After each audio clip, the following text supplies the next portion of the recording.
This narrative concerns a gentleman by the name of Arthur Finch. He was neither a figure of importance, nor a political leader, nor an individual known to the public. According to all accounts, he was a man of no particular distinction. In his early 40s, he worked as a meticulous and withdrawn accountant for a mid-sized financial company situated in the heart of the city. Those living nearby described him as polite but remote. A man who kept to himself, the sort of person you might exchange a polite nod with in the hallway, but of whom you knew virtually nothing. He was a creature of habit.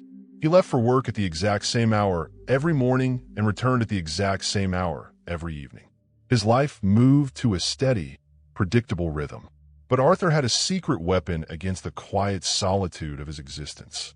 He was a planner, a man who looked toward the future, and in a move that would unintentionally safeguard this extraordinary time capsule, Arthur had arranged to pay the rent on his modest one-bedroom flat for several years in advance.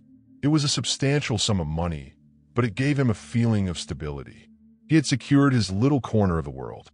Then, on a specific Tuesday in the autumn of 1983, Arthur Finch did not arrive for work. His colleagues placed calls to his flat, but the telephone just kept ringing unanswered. Days turned into weeks. A missing person report was filed, but with no family in the state and almost no close friends to press the matter, the case soon went cold. He was just one more face, another name in a city of millions. And because his rent was paid, no one from the building's management had any reason to enter his flat. The years passed. The building was acquired by new proprietors. Management companies came and went, and the paperwork for the prepaid flat was either lost or archived, forgotten. Apartment 4B and its quiet tenant were effectively lost to a clerical oversight and the passage of time, a ghost in the machine of the building's records. Until now, for 37 years, Apartment 4B was a phantom. Then, in the year 2020, the building changed hands once more. The new property management group, a modern enterprise that prided itself on its digital competence, commenced a full audit of the building's assets and residents. It was a standard procedure. They went through old ledgers and digitized antiquated paperwork. It was during this process that they found the anomaly. A unit listed as occupied, with its rent marked as settled in full through the mid-1980s, yet for which no current resident file existed. No record of utility usage for decades. No contact information. It was a digital specter in their otherwise pristine system. Baffled, the property manager, a young man named Marcus, resolved to investigate. He checked the mailbox for 4B. It was empty and clean, but the lock was stiff, as if it had not been opened in a very long time. He went up to the 4th floor. The door to 4B looked the same as all the others, perhaps a shade more faded, the brass on the doorknob a little more tarnished. He knocked.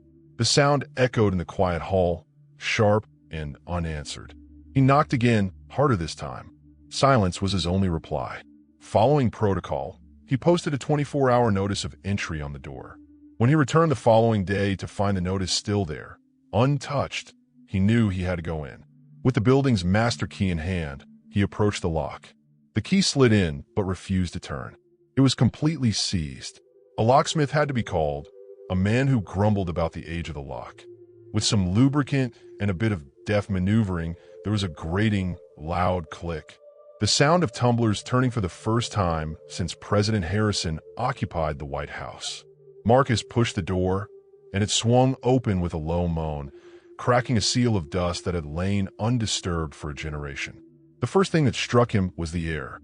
It was not foul or unpleasant. It was simply old. The smell of dry paper, brittle fabrics, and a faint, long-dead air freshener. It was the scent of a time capsule. The apartment was dark, the heavy drapes drawn tight. Marcus fumbled for a light switch on the wall. He flipped it up. Nothing. The electricity had been cut off decades ago. Using the flashlight on his phone, he swept a beam of bright, modern light across the room, and time seemed to stop. A fine, even layer of gray dust coated everything. It was not the clumpy, disturbed dust of a neglected space, but a delicate, unbroken film, like a soft, gray snowfall that had landed and never melted.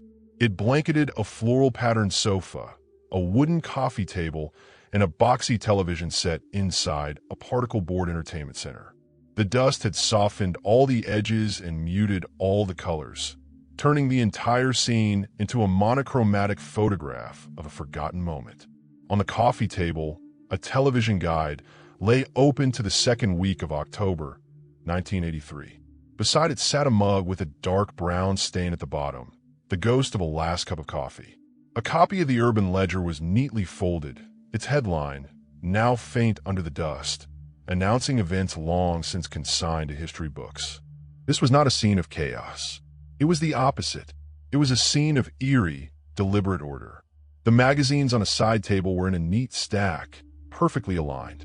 The television remote, a bulky thing connected by a long cable, was placed exactly parallel to the edge of the coffee table. On a shelf unit against the far wall sat an Odyssey 3000, its iconic joysticks resting on either side as if waiting for a game to begin. A small stack of VHS tapes was arranged next to it. The titles were a roadmap to the blockbusters of the era: Starship Voyager, The Crystal Labyrinth, Midnight Phantoms. It was clear that Arthur Finch was a man who valued tidiness. He was a man who put things back where they belonged. This quiet, orderly scene made his sudden, final departure all the more jarring. It was as if he had simply vanished in the middle of a perfectly normal evening. He had not packed a bag. He had not prepared for a journey. He had just stopped. Moving further into the apartment, Marcus passed from the living room into a small galley kitchen. The floor was covered in faded, canary yellow linoleum, now dulled by its 37-year coating of dust. The appliances were relics from another design era. A refrigerator, in a shade of avocado green that was once the height of fashion, sat in a deep, terminal silence. Its door was held shut not by a lock, but by the hardened, ancient rubber of its gasket. With a firm pull, Marcus broke the seal. He had braced for a terrible odor, but there was nothing. The air that escaped was just cool and dry. Inside, an experiment in extreme desiccation had occurred. A carton of milk had shrunk into a brittle, chalk-like form. A block of cheese in plastic wrap had become a hard, amber-colored rock. In the freezer, a row of home-style quick meals sat in their cardboard boxes, their colorful illustrations of Salisbury steak and fried chicken promising a convenient dinner that was never eaten. On the counter, a box of Grain OS cereal stood next to a sealed bottle of Cosmic Pop. But the most telling artifact was tacked to the wall by the telephone. It was a promotional calendar from a local insurance agency. For the year 1983, every day from January through the end of September was crossed out with a neat, black X. On the grid for October, the same methodical excess marked the passing days. The very last X was on Tuesday, October 11th. Wednesday, October 12th, was a clean, empty square. This was it.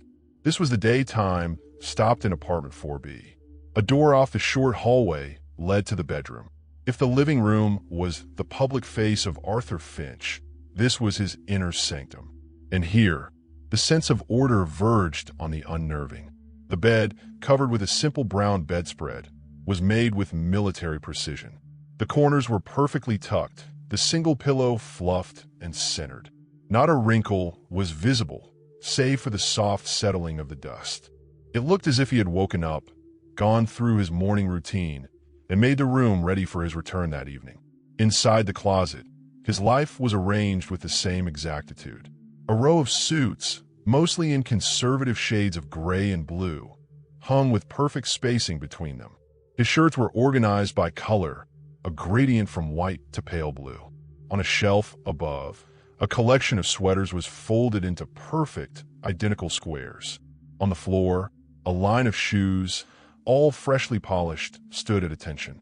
There were dress shoes, casual loafers, and a pair of running shoes that looked almost brand new. This was not the closet of a man in turmoil. It was not the closet of someone planning a hasty departure.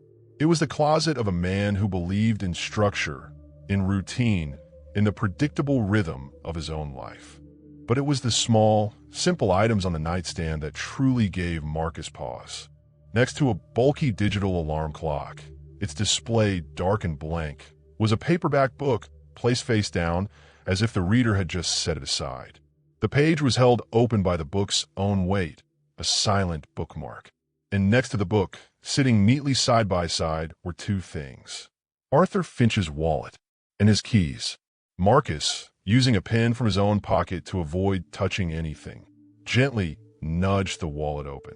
Inside was Arthur's driver's license, his face a younger, unsmiling black and white photo. There was about $40 in cash, a library card, and a few business cards. Beside it was a simple key ring with two keys, one for the apartment door, the other likely for his car. This discovery reshaped the entire context.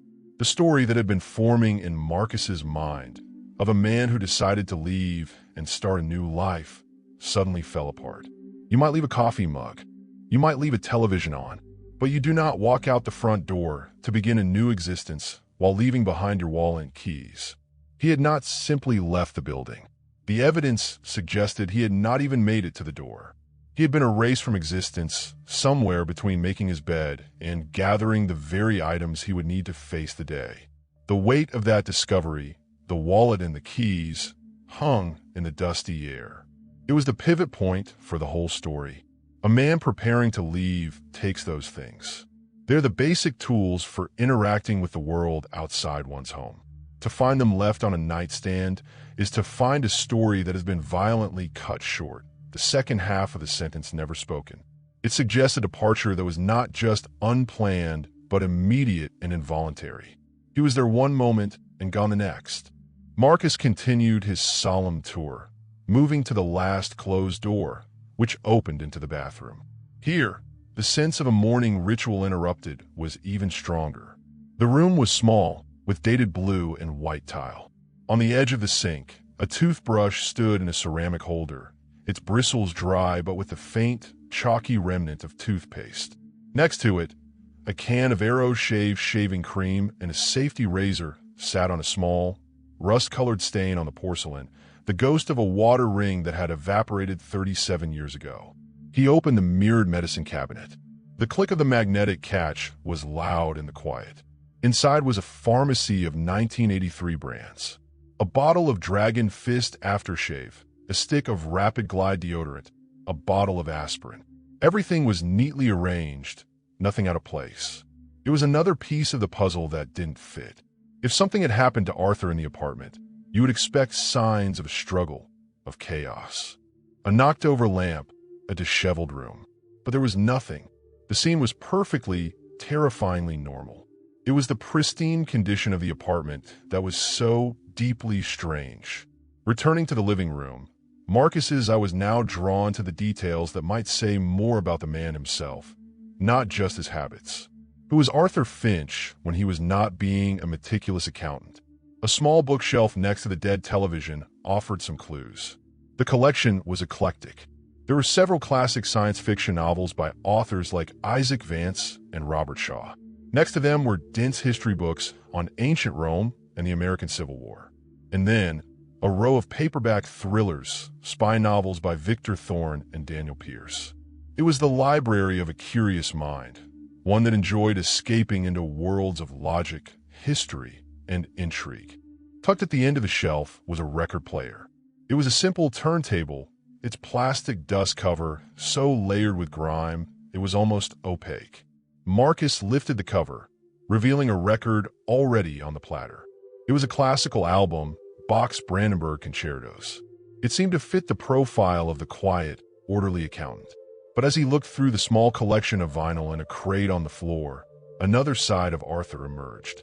Alongside more classical pieces were albums by Synthetic, the German pioneers of electronic music, and Atmos's ambient masterpiece, Music for Airports. This was not just the music of a quiet man. It was the music of a man fascinated by structure, by patterns, but also by the future, by new and evolving sonic textures. The final piece of this initial search was a small wooden desk in the corner of the living room. This was clearly Arthur's personal command center. A bulky 10-digit calculator sat beside a mug filled with perfectly sharpened pencils. A large ledger book was open. The columns were filled with tiny, perfect numbers, a record of his personal finances. Everything was balanced to the penny, but it was a stack of papers held together with a binder clip that contained the most important clue since the wallet and keys. They were bank statements from the Metropolitan Savings Bank, dated from 1981 to 1983. Marcus carefully leafed through them. They told a story of fiscal discipline. Each month, a portion of Arthur's salary was deposited. Each month, a check was written to the building management for rent, long before he prepaid the lump sum. His expenses were minimal. Small checks for utilities, groceries, the occasional trip to a bookstore. It was the picture of a man saving diligently, living well within his means. Until the very last statement, the one for September of 1983. It showed all the usual activity, but with one glaring exception. On September 28th, just 2 weeks before he vanished, there was a single, massive deposit. $50,000. In 1983, that was a fortune. It was more than his annual salary. There was no memo, no indication of its source. It was just a number, a huge, unexplained anomaly in an otherwise perfectly predictable financial life. The mystery of Arthur Finch's fate was no longer just about where he went. It was now tied to a secret fortune he had suddenly acquired just before he disappeared. The $50,000 question. How does an ordinary accountant in 1983 come into that kind of money? It was a life-changing amount. It could buy a house, start a business, or fund a new identity. It was also the kind of money that could attract the wrong kind of attention. This one line on a dusty bank statement turned the story from a simple, sad missing person case into a potential thriller, something worthy of the spy novels on a shelf. Marcus gently placed the bank statements back on the desk, his mind racing. He had to report this. The police needed to be brought back in. A 37-year-old cold case was suddenly, undeniably hot. But before he left, he felt compelled to complete his survey of the apartment. He had seen the public spaces, the bedroom, the bathroom.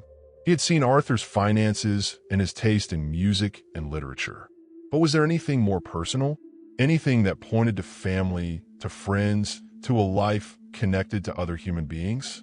He began looking more deliberately for photographs. In a home so filled with objects, there were conspicuously few.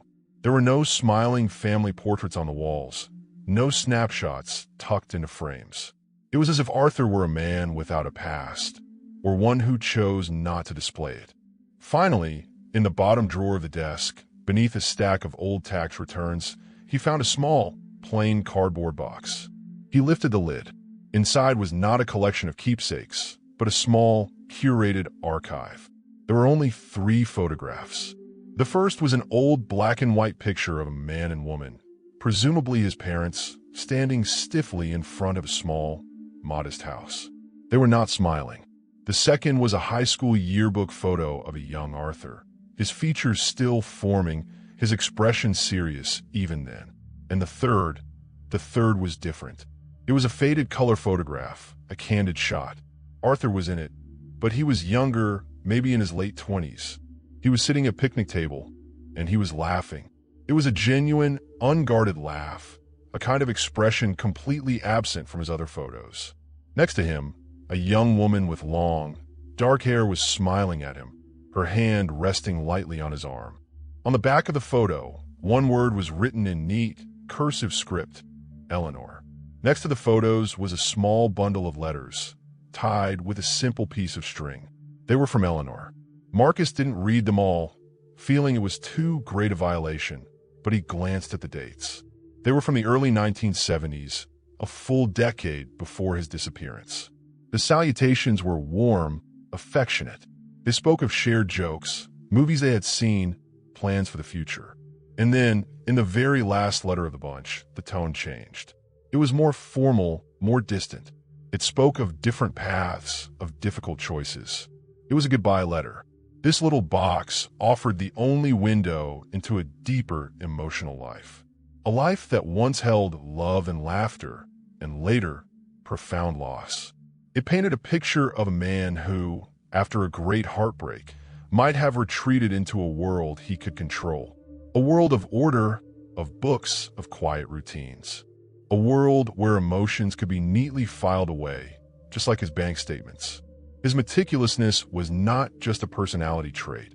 It was a defense, a fortress he had built around himself. Now, All the pieces were on the table. A quiet, orderly man. A past heartbreak. A sudden, unexplained windfall of cash. And a disappearance so complete he left his keys and wallet behind. The theories began to multiply. Had his old love, Eleanor, resurfaced? Did the money come from her, a settlement or an inheritance? Or was the source of the money something far more sinister? Could Arthur, the quiet accountant, have stumbled upon something at his firm? A financial irregularity, a second set of books, a crime he was not meant to see. In his world of numbers, he would have been perfectly placed to spot an anomaly. Perhaps he tried to do the right thing, or perhaps he tried to leverage his discovery, leading to the $50,000 deposit. This was no longer just about preserving a time capsule. The apartment had become a crime scene, frozen for 37 years. Every object was an exhibit. The dust was evidence. The silence was a witness. Marcus pulled out his phone, stepped back into the hallway, and pulled the door of apartment 4B shut. The click of the latch echoed again, but this time it felt different. It was not sealing a memory away. It was securing a mystery for the authorities who would soon be on their way, in the hopes of finally finding an answer to the question that had hung in the air since October 12, 1983. What became of Arthur Finch?